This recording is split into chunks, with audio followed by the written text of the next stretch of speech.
Is it time to dismantle some doctrines? If you don't know what that means, then come along with me. I'm Dr. Clint Haycock, a former evangelical Bible college teacher and pastor of more than 20 years. Join me as we deconstruct whatever dogmas and beliefs have held you behind, and together work to reconstruct and rebuild your authentic self.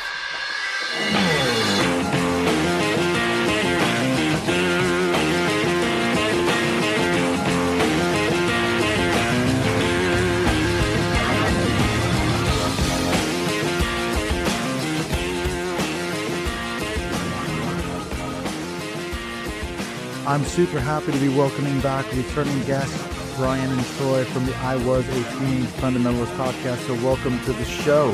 Thanks, Clint. We're very happy to be here. We are from the podcast, but what is now a retired podcast. Troy? Yeah. I can't believe it's really good to be here. And as we were saying when we were setting up, Clint, I can't believe it's been years since we've done something together. We should have done a few other things for sure. It's never too late. That's why I reached out to you guys, because you are actually you've shuttered the I Was a Teenage Fundamentalist podcast. When did you actually call it quits officially? We're doing this recording toward the end of 2025. When was it? Sometime this year, wasn't it? Yeah, I think our last episode went to air early October 2025, somewhere around about there. Yeah, I mean, we did a full year, and I think we put out maybe close to 18, 20 episodes or something in the last season, but it was, we limped through till the end of the year, and we shut up shop. So why? That has to be the question. I know you probably talked about it on your show, but why? Because I love the podcast. You guys had a great audience, similar audience, obviously a lot of ex-evangelicals, ex-cult members. Why did you close up shop? Why did you do it? Because the Lord spoke, Clint. He spoke to our hearts, and he spoke to me, and he spoke to Brian separately. And yet when we came together, we realized that this was the leading of the Lord. No, it was just time. It just felt like we had, done all that we wanted to do. And what was interesting is, we could have just kept it going because we enjoyed it, and we did. We really enjoyed making the podcast, and we're having a lot of fun. But And people used to joke, I used to joke to people, they'd say, how long do you think you're going to do it? And it's like, well, we've got 2,000 years of church history, we'll probably do this indefinitely kind of thing. But it just, man, I was just tired. I'd had enough. And I think, Brian, I'll let him speak for himself in a moment, but, very sort of similar. And true story, I was on a Buddhist meditation retreat because I have anxiety, and so I do things, try to be sort of holistic in my approaches. And so I was on a Buddhist meditation retreat, and I guess Satan spoke in that moment on the Buddhist, because he would, right? Because that's where he lives, is in the demons. And so he spoke to me and said, time to go. No, I was meditating, and I really felt, I don't want to do this anymore. It was that clear. You just sort of quiet yourself in meditation sometimes, and it was just, I knew it the whole time, but for whatever reason hadn't accepted it. I don't know. It sounds again like the faith, doesn't it? I knew it the whole time, but for some reason I hadn't accepted it. But that's what happened. Yeah, that's right. So that's what happened. But Brian, what was your take on it? But you might have had a different reason, Brian. No, I think it was, look, there's been periods throughout the 5 years we did it where I was like, I find it really hard. It's a tough slog, and you'd push through those. And we said this in the last episode, that you'd get a couple of great guests on, and you're like, you're re-energized. Let's keep going. This is really good. But also, I think we get a lot of really good feedback, and we knew that we were helping people. We knew that what we were doing was resonating. So in some way, you felt a bit of a responsibility to keep doing what you were doing. Not that I wasn't enjoying it, but it got to a point where I felt like it was, even though it was different stories, we were telling the same sort of thematics all the way along, which was definitely helping people, and did our bit. And there's other people who took up the work to, I guess, going forward. That does sound like the faith. It does. They took up the work, brother. Like we passed the mantle. Is that the next thing you're going to say? Look, we built a really good, strong community as well. We've got a great online group. It's on Facebook. It's got got a couple of thousand people in it. There's a lot of people that have been connected. There's been lots of meetups, and we felt like we'd sort of done our part, but also it just got to a point where it was not that I wasn't enjoying it, because as soon we get on and record an episode, have a great time, have a good chat, and felt like we were doing good stuff. But it was just getting harder, and I think it just felt like I was walking through mud a little bit in getting to the recordings each week, and it felt like it was getting in the way of life in general. And for me, there was sort of a signal of going, okay, it's time to hang up the boots, and we've done really good work, and I think that'll stay there. It's online for forever and a day, and let's just get on with getting on and leave our back catalogue there to help people and the other established groups. Yeah, you want to retire on a high note for sure, don't you? You don't want to go out on the bottom. No. What's funny, because we were saying before we hit record, we were having all sorts of audio problems. Brian was having headphone problems, and as soon as I started recording, my mic just suddenly stopped. And we were, you were joking, Troy, about, you hear the voice of the Lord. You can spiritualize anything, and it's just so easy, isn't it, just to fall back into those tracks of the evangelical Christianese. We were saying we don't want to bind the demons. We need to bind the angels, because it's God who wants to stop us from doing this. That's recording in these podcasts, isn't it? It's not the demons. They're on our side, apparently. That's exactly right. Yeah, they are, but they didn't do their job very well today. I guess. Yeah, it is so funny, because I can when you explain to someone what you used to believe, you used to be a teenage fundamentalist. I mean, the other day I was telling my girlfriend, I said, the story of the widow's mite, of course, don't you? And she's like, what? I don't know. What are you talking about? The widow's mite. And we were sitting in a pub, and I kind of preached a mini sermon on the story of that. And I found myself slipping into explaining the story in the Gospels, because she'd never heard it before. She was raised non-religious. And I went through about 10 minutes, and I said, I just kind of preached a little sermon there. Yeah. On the parable, this not a parable, the story of the widow's mite in the Gospels, and she's like, wow, that's what you would have been like as a pastor. It's so easy to slide back in. Do you ever find yourself slide back into those kind of evangelical grooves without even thinking about it? Definitely. But before I answer that, I also want to point out that a lot of widows are very, very lonely. And so I find that widows will more than widows might, to be honest. To bit of wine, maybe dinner and a show, and widows will. Okay, that's your dating advice there for us. It's very good. Look, But they've often got baggage. That's the problem. Yeah. Yeah, we don't have any baggage at all whatsoever, I'm sure. No, I don't. But you fall back into your ways, I reckon, with a few things. Like for me, when things aren't going so well, it's like, what have I done? What have I done that has caused this? And, I know a lot of people would come from that, from a karma perspective too, going, oh, fuck, it's karma or whatever. But sometimes for me, it's like, oh, have I done something that I'm reaping what I've sowed? That sort of thing comes into your mind. But also, I think it's really weird. Like it's been a long time for me since I've been seriously in the faith. Like I completely left it 14, 15 years ago. But it's been 20 years since I've been convinced of anything. But every now and then I sort of fall back into wanting to pray when things are really hard. And I think it's like an escape. I don't pray. I resist the urge, but it sits there sometimes and go, oh, what if you just prayed? Yeah. What if harm in that? just talk in tongues for a little bit and things might be okay. Yeah, it's true. I'm enjoying more watching Troy's dog in the background. The dog clearly wants to have you throw the ball. So is he gonna? What are you gonna do? We could just watch Troy throw the ball to his dog. They could. No, I've had to turn my microphone off because he was actually growling the whole time, trying to get my attention to throw the ball. Right. So let me know if that annoys you, and I can put them away. Oh no, I love dogs. Yeah, it's funny, isn't it? I think you're so right, Brian, because I find myself slipping back into that. As an evangelical, everything has to have an answer, a reason for why everything happens. Because you were mentioning, Troy, before we hit record, you had a really rough time where the job you used to work. Did you ever find yourself in that process? You left that job, you're working somewhere else now, wanting, as Brian says, to maybe pray, a little bit of temptation to say, what are you doing, Lord? What's happening? Are you deep? Yeah, it's funny. Yeah.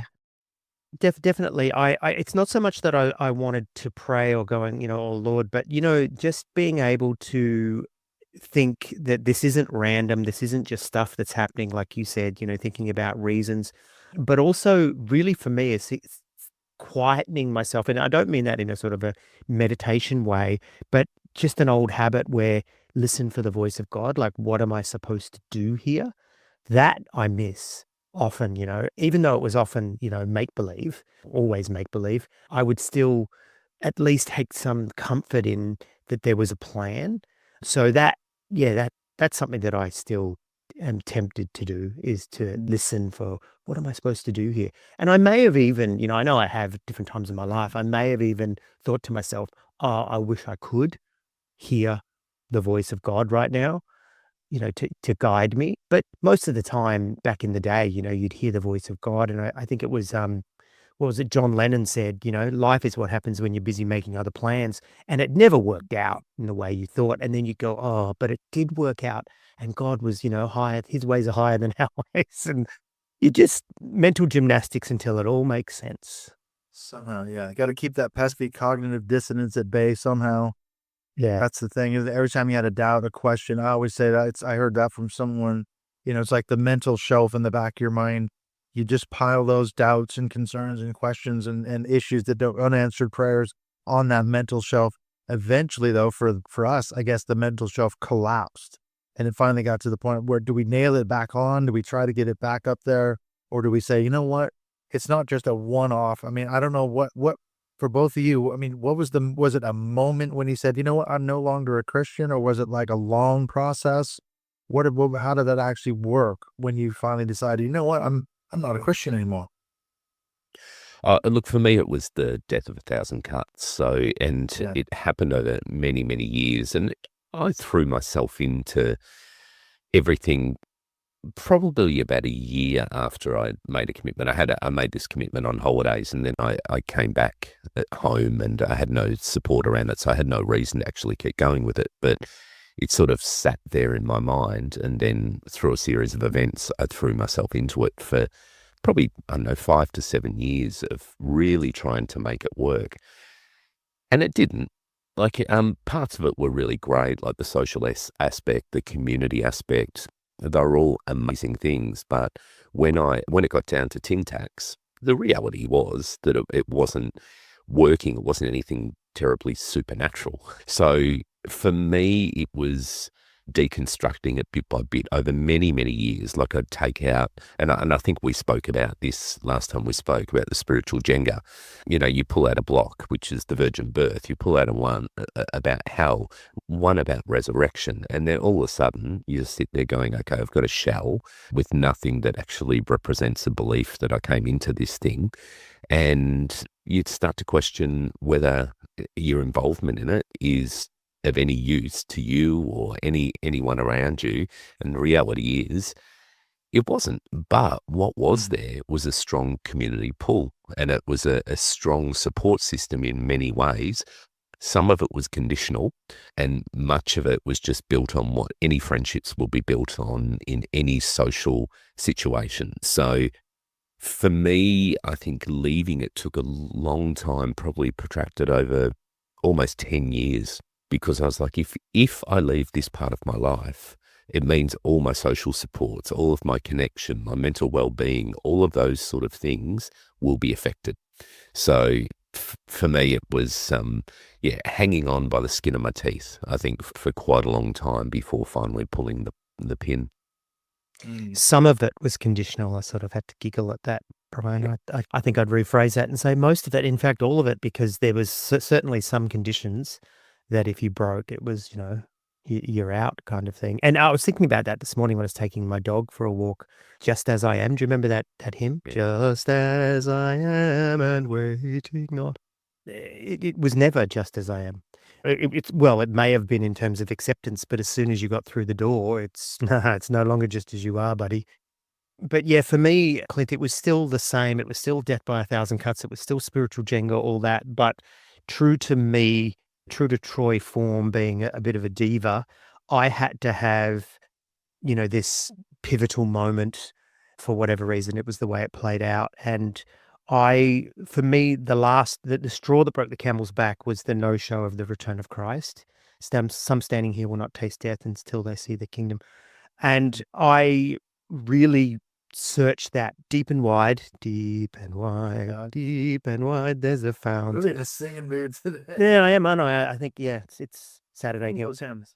But I really did. I really searched it out, and I threw it out to people, people that, were strong on theology and everything, saying, what the hell does this mean? And no one could answer me in any way that sounded, close to a real explanation. It just seemed to be that in the same way that I would discount the Book of Mormon based on, false prophecies or whatever, this was one of them. And so I actually said a reverse sinner's prayer, Clint.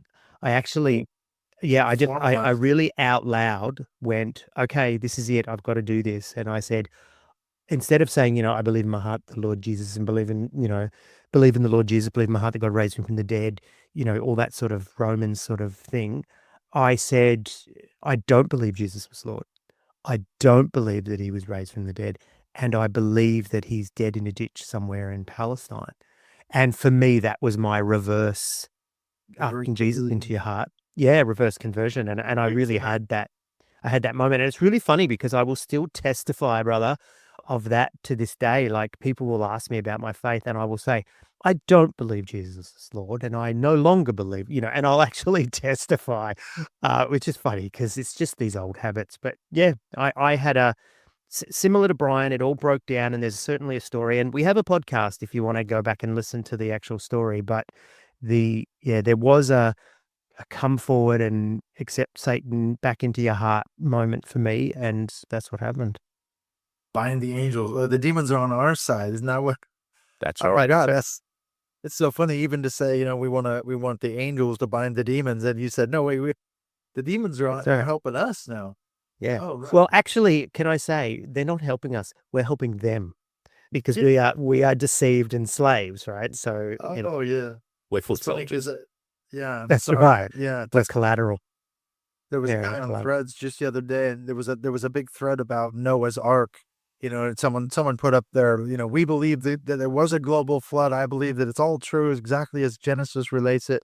And there was, thousands of comments like, oh, really? Let's take this guy to task. And I weighed in. I said something about, well, one thing about the global flood, it's kind of like your point, Troy, about if you can't buy this narrative in the Bible that's supposed to be inerrant and infallible and everything, the whole thing starts to crumble.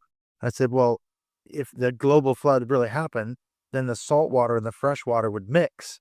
And then all of the animals that only live in salt water would die, and the ones that live in fresh water would die. So that wouldn't work. This guy turned around and said to me, if you don't believe everything in the Bible is literal and true, you're going to be thrown into the lake of fire for eternity.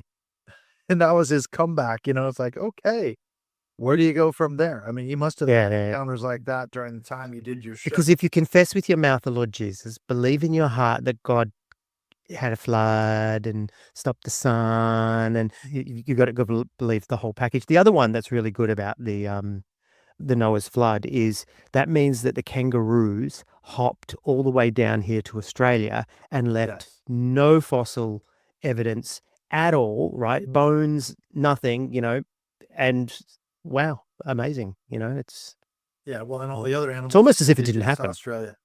Yeah, koala bears and all you got more venomous snakes, I think, in Australia there, don't you, than anywhere else in the world.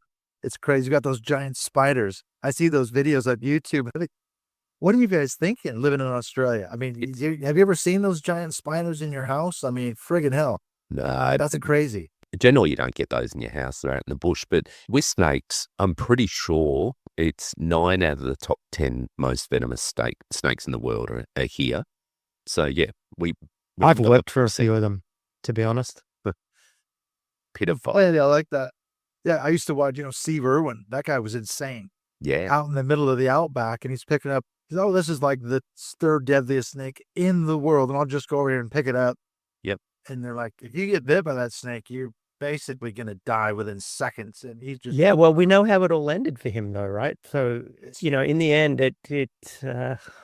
out for you, Steve Irwin. Yeah, But with what was a relatively placid creature, and generally people don't get killed by stingrays. So and it was a freak accident. It was so ironic in the end that of all the dangerous and stupid and crazy, foolhardy things that Steve Irwin did, he got Yeah. basically stuck in the heart with a barb from a stingray, didn't he? he did. He bled out. I was actually living. Romancer rape. I was living in northern Australia at that time in the tropics, and it was just offshore from where we lived, where he actually died. And the word sort of got around because of all the tour boat operators knew before the general public knew. And there was this outpouring of grief. It's a place in Australia called Cairns, and it's a very, very touristy sort of place. But it's a different breed of people up there too. Even where we live in Melbourne, it's very urban. It's the largest population of any city in Australia. It's big. You don't even know the bush is out there unless you take some time to go out there. Up there, they just are such a completely different breed of people. They're more hardened. You live with crocodiles and the most venomous snakes, and spiders and all that sort of stuff. And it doesn't actually even cross your mind. You don't even think about it. You learn where to swim, where there's less of a chance of getting eaten by a crocodile, but the chance isn't completely eliminated. But you just live with those risks. And they're closer to the equator, so they tend to get more religious. In the same way in the States you go south, in Australia you go north. Bible Belt. Do you have a Bible Belt in Australia that's similar to the American Bible Belt? I don't think we have an official one. I mean, you get pockets of suburbs and areas which, there's more of a heartland, but we don't really have we're fairly non-religious as a country. I think it's the largest growing cohort is non-religious in all our census data. But what we have seen is we've had a greater growth of evangelicalism and Pentecostalism. While your traditional religions go down, they're the highest growth pockets. So they're very successful. Pentecostalism is the fastest growing Christian denomination in the world. Yeah. I talked to Elle Hardy. She's Australian. I don't know if you've come across her. Yeah. We interviewed that. Yeah, she wrote a book on global Pentecostalism, and she went to Africa. I mean, we're talking churches of hundreds of thousands of people in Africa, in their Pentecostal churches. So everywhere else is declining. There in Australia, Pentecostalism is the only probably Christian denomination that is actually growing, isn't it, in Australia? Yep. Yeah, it definitely is. So there's quite a few, because Hillsong has gone through. They're in the wilderness at the moment, I would say. But I was going to ask you about that. Wow, we actually, was it last year? I think it was last year, or maybe, no, it was earlier this year, 2025. We flew up to Sydney for the weekend, and we decided to go to a Hillsong service. And you do. The stadium there, I don't know how many thousand it holds, maybe 3,000 or 4,000. I can't really remember, but they'd have 5 or 6 services a day. They were down to their one service in the morning and one at night. Whoa. And the one in the morning was probably 2/3 full. So they've definitely been affected, but God, their footprint in terms of buildings around them, it's worth tens of millions of dollars, just their building footprint. But there's quite a few other up-and-coming movements in the Pentecostal space in Australia, which are definitely closing in on that market, and they've made a play for those people, and they're growing as well. And I think Hillsong's starting to come back, but I'm not sure they'll ever be what they were in the glory days.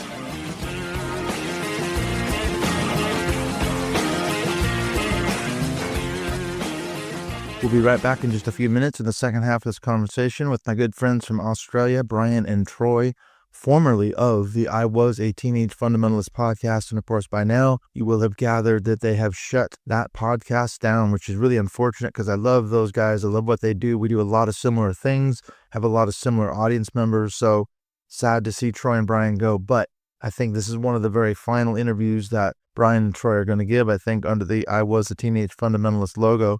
So I'm really glad to have caught up with them. We're going to get into a little bit more on this issue of Hillsongs and some other things in the second half of the chat. I just wanted to tell you what's coming up here in the next few episodes. We've got a crossover one coming up with Nick P. from the Autistic Pod. That is going to be coming up. I did that actually a few months ago, but we've been waiting for a time to release both of those episodes. And then I had a really good conversation with Timmy Joe Gibson. Some of you might know him from his YouTube channel or his Timmy's Deconstruction group on Facebook. Just a great guy, a former minister like me. We had a really fantastic conversation. And I'm hoping actually to send a message to him and see if he can be our guest for this upcoming Dismantling Doctrine podcast Zoom call that we're going to do in the month of February. We couldn't make it work with Catherine Spearing in January just due to scheduling, but I've got her booked back in March. So that's really good. These are really good benefits you get for being a Patreon supporter of the show. You get to drop into these calls and meet former guests for about an hour, talk to them, pick their brains, get to know them a little bit. So you can find out how to do that by becoming a Patreon supporter of the show, and the links to that are in the show notes. In fact, I sent Timmy a copy of my book, Not So Shiny, Not So Happy People, How Bill Gothard, Church and Family Taught Me Christianity Doesn't Work. And I'm hoping to be on his channel coming up here at some point talking about my book as well as my own story a little bit. And so if you want to have a look at that, you can find a copy of my book on Amazon. And please do me a favor, leave me a review if you do pick up a copy of the book. You can pick it up as a paperback, as a Kindle version, or the Audible version that I narrated. So I think that's got some really good reviews just on the Audible one because people like to hear me telling my own story. In fact, someone listened to it the other day and they said, wait, that was your story? That was actually you talking about your experiences? We thought this was made up. I said, no, I lived all that stuff. It's absolutely crazy stuff. So yeah, it's a true story. I will also mention I'm going to be on Chris Shelton's show. I think we might do a crossover episode as well. I'm going to be getting into this issue of what's happening in Minnesota, Minneapolis area, talking about ICE, talking about the Department of Homeland Security, the Trump MAGA cult, as well as how Christian nationalism and Project 2025 ties into all that, which is something I've been talking about for a very long time. We talked about that, both Chris and I, in the months leading up to the election, trying to warn as many people as we could that if Donald Trump were in fact elected, he would enact Project 2025. And of course, as I predicted and many others predicted, this is exactly what he did, even though he, of course, disavowed knowing anything about it, knowing anything about the Heritage Foundation. On literally day one, he started issuing a blizzard of executive orders, all of which were out of the Project 2025 mandate for leadership, which is basically their playbook that they handed to Trump. And of course, we've seen that he's surrounded himself with sycophants and loyalists, many of whom are attached to the Heritage Foundation or Project 2025 in some way. And so even his stuff on immigration is literally straight out of the Project 2025 playbook. So what we're seeing play out right now with the two murders that have taken place in Minneapolis, Renee Good and Alex Pretty, this all comes from all the documented stuff that was written down months and months ago in the Project 2025 playbook. Of course, they wouldn't have maybe predicted that U.S. citizens were going to get shot in cold blood on the streets in broad daylight, but this is sort of inevitable when you put highly untrained people into a situation like that. And of course, this is what happens, unfortunately, for those two people and their families. So we are going to be getting into that when I talk to Chris and maybe having him on my show as well, or we might share that same episode. All right, so let's get on back into the chat with my two brothers from another mother, my friends from Australia, Brian and Troy, talking about how, yes, we were teenage fundamentalists.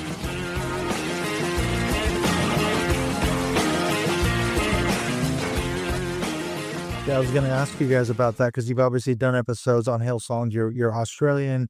This is something that's a homegrown kind of thing, isn't it? Brian Houston and his dad.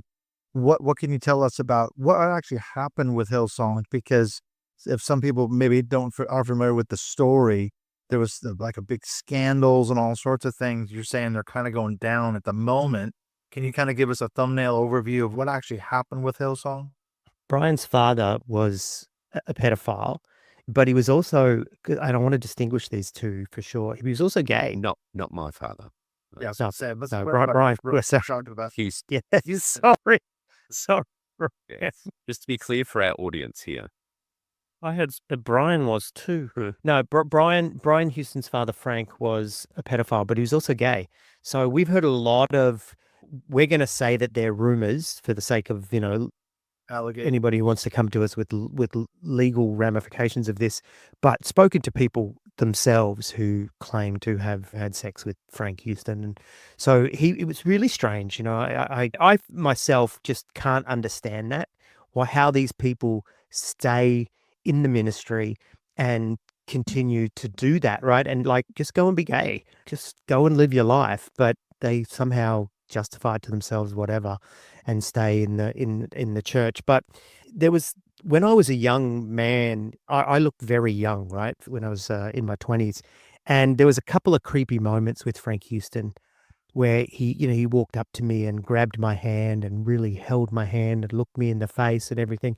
And I remember at the time going, oh, man of God, anointing, oh, mantle, oh, praise God. And then when it all came out, I looked back and went, oh, like we were almost on a date, like yuck kind of thing. So there was that, so our experiences can corroborate that this is what he was like, and the stories that we're being told. But then, of course, Brian, not Brian in the room, Brian Houston, he got just, it seems, it's that they used to tell us in Bible college, right? It's the girls, the gold, or the glory. And for him, it seems to have been the gold and the glory. And then in the end, there was a little bit of the girls as well. So he flipped for all three of the G's. Yeah. So there was a lot of scandals around that, but there was just a lot of money. Like, they were taking, senior leaders and the Hillsong family, the Houston family, and they were going on, church retreats to Cancun. I've heard rumors that there was cocaine being used by the the worship teams and the younger folks, sort of that 20s and 30s, maybe even 40s now, that sort of level. To me, it's just like so foreign from what I was into when I was in church. I certainly wasn't into cocaine. Cocaine's a natural food, though. And they are into a healthy lifestyle, and so they're just on the leaf. That's all it is. That's all it is. Yeah, but there's another aspect to it. I was going to say, going back to what Troy's point was, and that was, it was credibly proven, wasn't it, that Brian Houston knew that his father was abusing children and covered it up. That was one of the biggest scandals, I think, wasn't it? That when it finally was conclusively shown that he covered up his dad's sexual abuse crimes for probably decades, that kind of broke the back of Hillsong's, didn't it? I mean, was that the major thing that hit?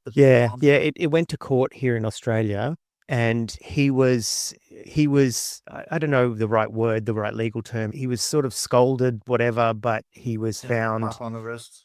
Yeah, it was like that. But yes, it was more about the fact that it wasn't so much that they were trying to charge him with not telling. It was more about the fact that he was trying to cover it up intentionally, and he was able to demonstrate that he believed that it was the wishes of the victim to not report. Now, that's not the law in Australia anymore, but at that time it was. So he was able, so he was able to skirt that one. But he went through the ringer. He really did for years over that, and it would have taken a real toll. And he lost his church. Yeah, all credibility was gone. Well, didn't you have some exposure to Hillsongs, Brian? I mean, were you part of that for a while as well? Technically, we both were part of it because the Assemblies of God in Australia was the birthplace of Hillsong.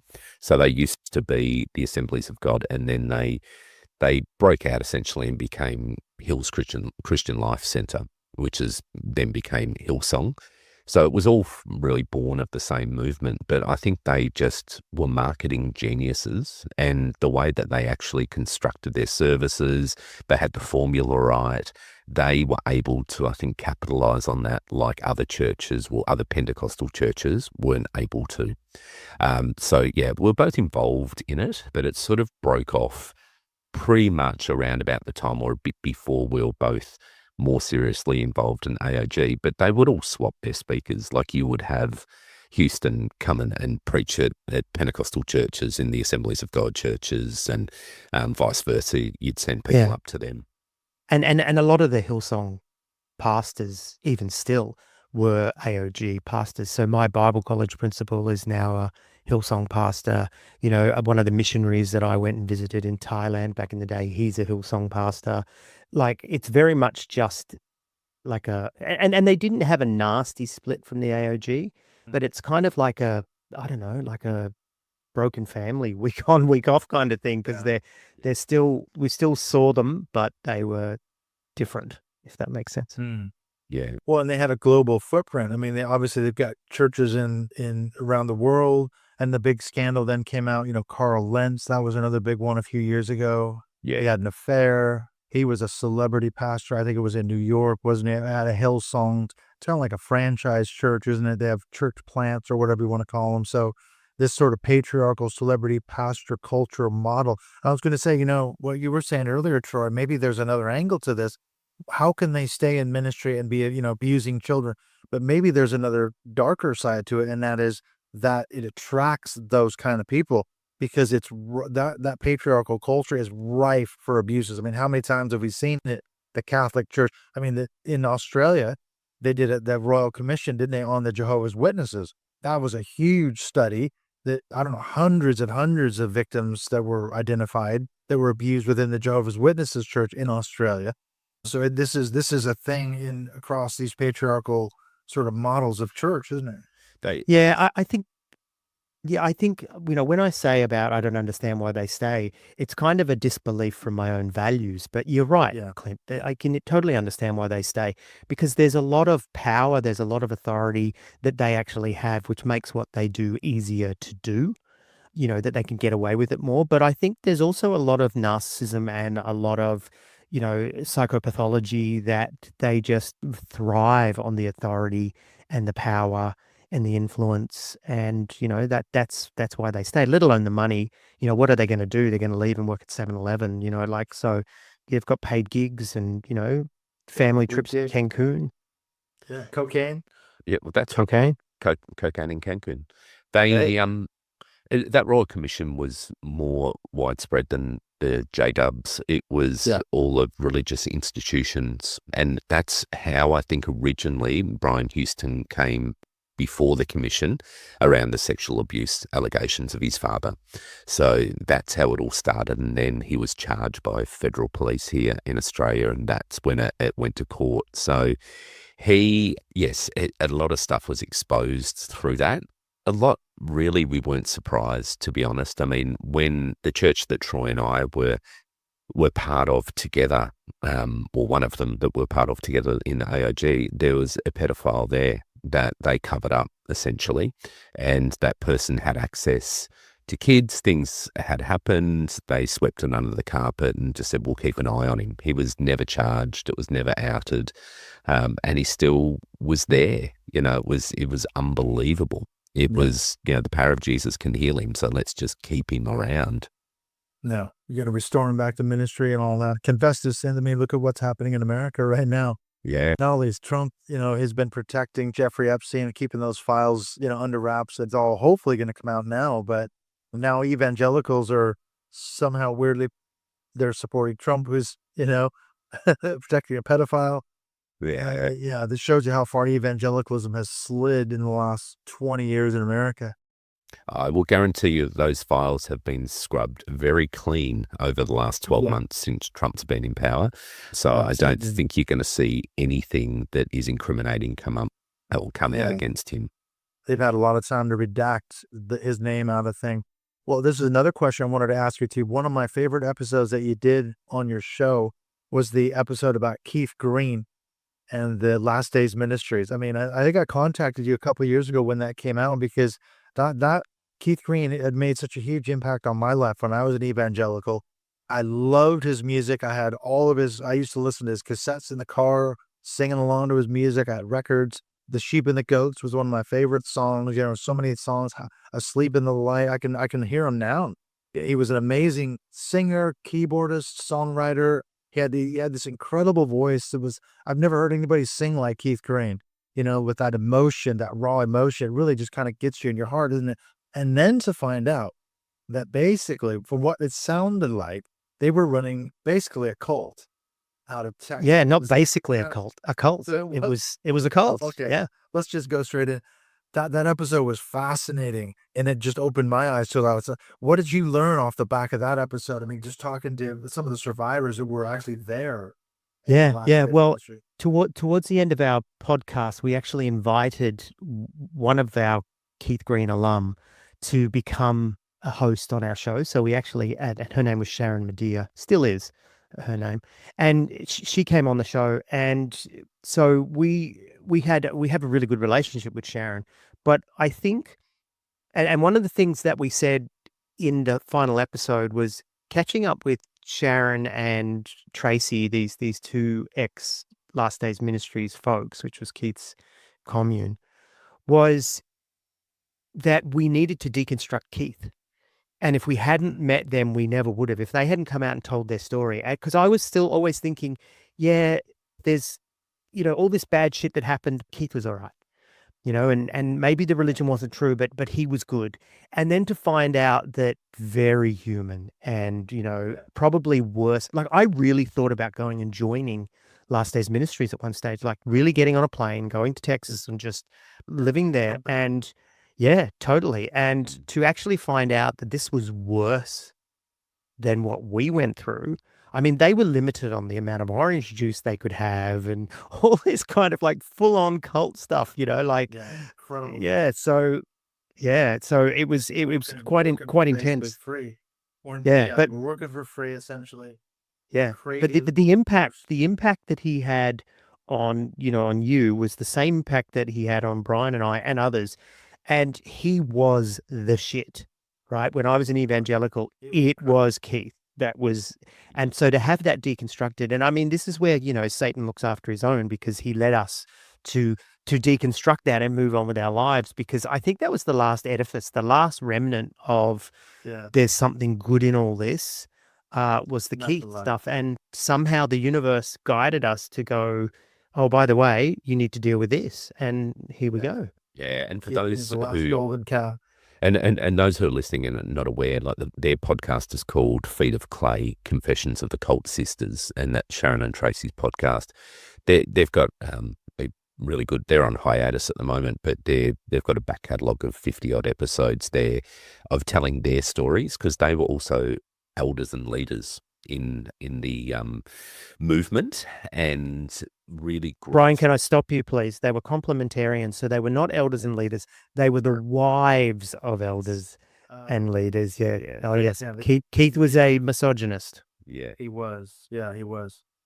So yeah, go listen to it. Great stories, and also great stories from people who were very close. The foster daughter, Dawn, the foster daughter of Keith and Melody, also appears on the podcast and tells her story about what it was like to be that close and be a family member, not just a cult member.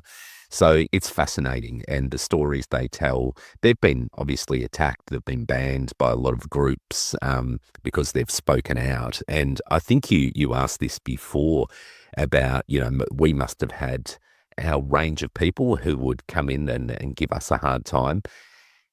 It wasn't that bad, to be honest. There were a few persistent people. Now, there was this one guy, Robert, that kept on messaging us, and he would try and spam our socials and evangelize to people, but he looked like a fucking idiot doing it. And so we just let him go, and we'd just throw little bits of bait there, and he would come in and think that he was probably saving everybody from the pits of hell. But there was the occasional people that come in. Look, we'd have people who'd come in to the groups and didn't like the things we were saying. And it was interesting because it was around, one of the biggest issues was around Brian Houston.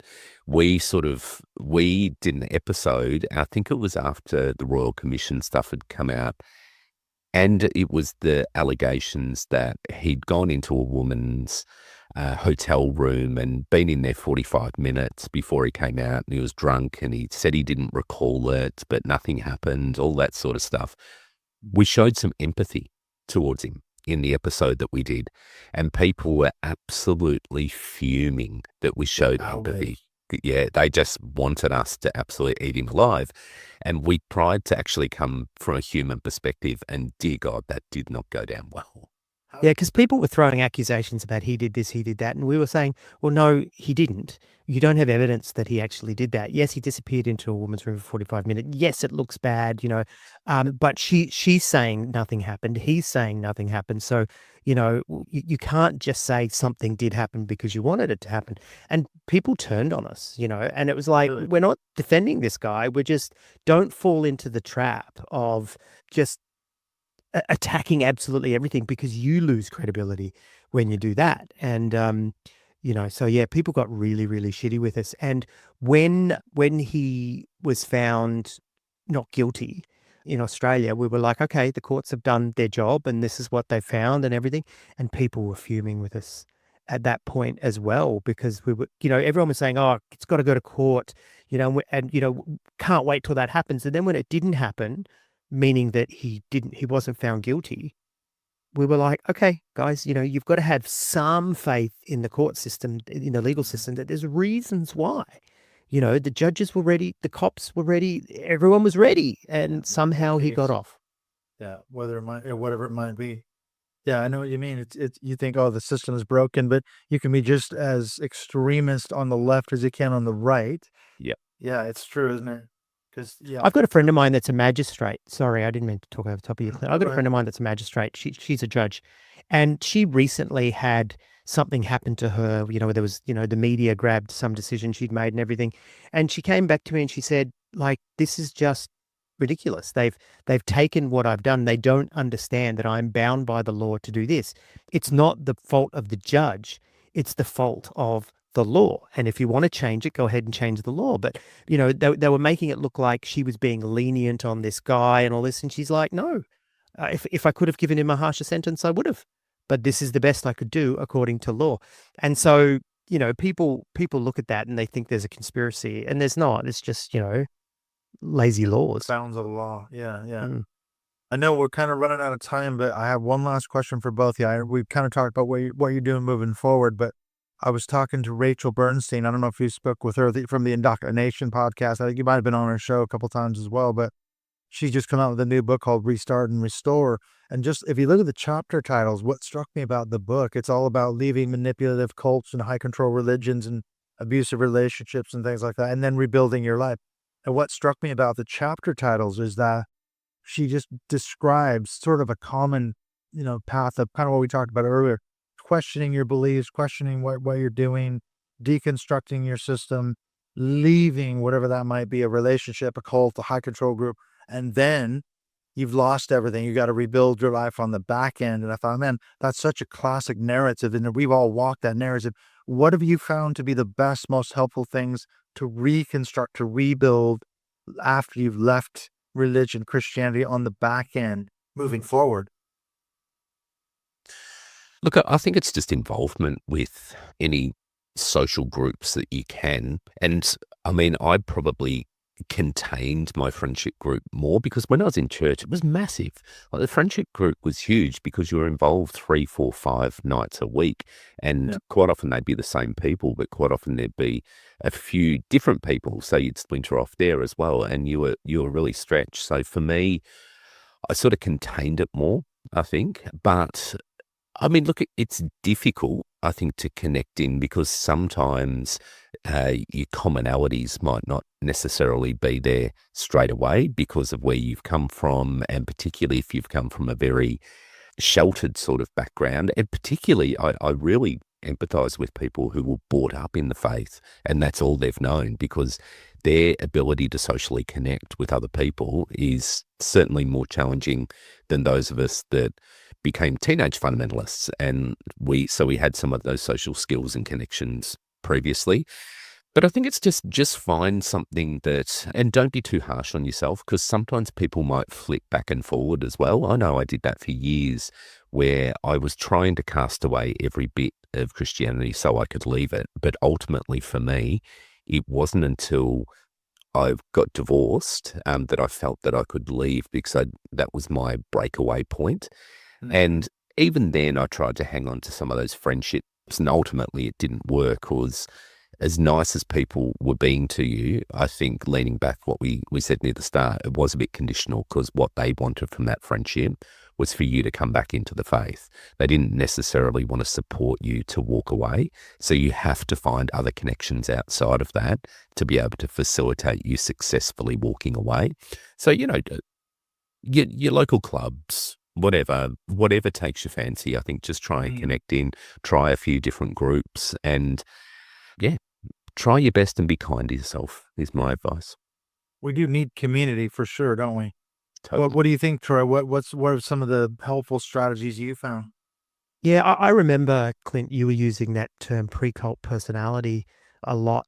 And, pre-cult self, I think it was the term you were using back in the day. And I think resonating with what Brian said, the fact that we had that rather than people that have grown up in it. So I think people that have grown up in it have to establish themselves, and who am I and what matters to me and what's okay and, all that sort of talk. But for us, I think we were able to reconnect with that. But I think another thing that was a real challenge for me was I wanted the black and whiteness and the certainty, I think is the word I'm looking for.